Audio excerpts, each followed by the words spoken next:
भगवद गीता अध्याय 2 श्लोक 2। श्लोक। श्री भगवानुवाच कुतस्त्वाकश्मलमिदं विषमे समुपस्थितम् अनार्यजुष्टमस्वर्ग्यम् अकीर्तिकरमर्जुन। अनुवाद।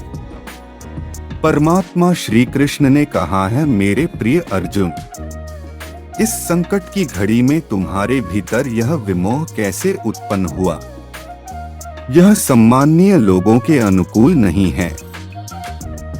इससे उच्च लोकों की प्राप्ति नहीं होती, अपितु अपयश प्राप्त होता है। समीक्षा। हमारे पवित्र ग्रंथों में आर्य शब्द का प्रयोग किसी प्रजाति या जाति समूह के लिए नहीं किया गया है। मनुस्मृति में आर्य शब्द की परिभाषा एक परिपक्व और सभ्य मानव के रूप में की गई है। आर्यन भद्र पुरुष जैसा संबोधन सबके कल्याण की भावना की ओर संकेत करता है।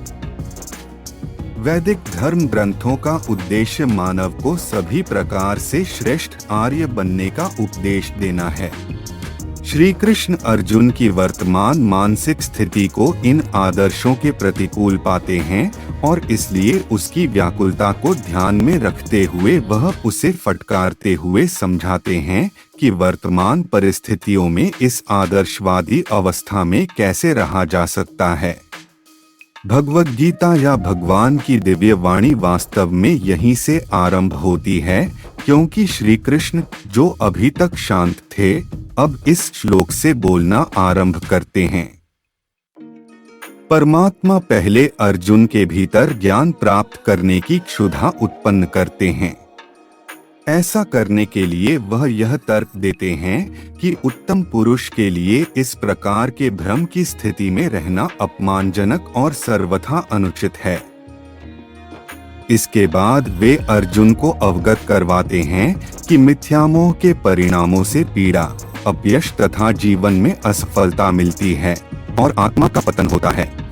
भगवान श्री कृष्ण अर्जुन को सांत्वना देने के बजाय उसकी वर्तमान मनोदशा को देखते हुए उसे और अधिक व्याकुल करना चाह रहे हैं।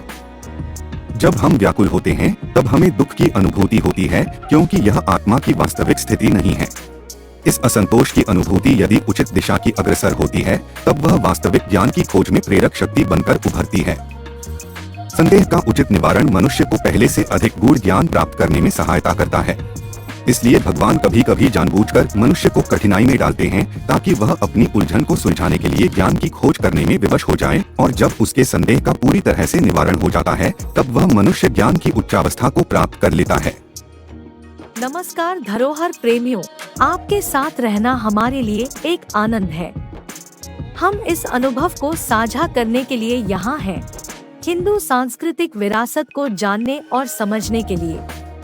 यदि आप हमारे साथ जुड़ना चाहते हैं तो हमारे चैनल को सब्सक्राइब करें और बेल आइकन दबाएं ताकि आप हमारी हर नई वीडियो से अपडेट रहें।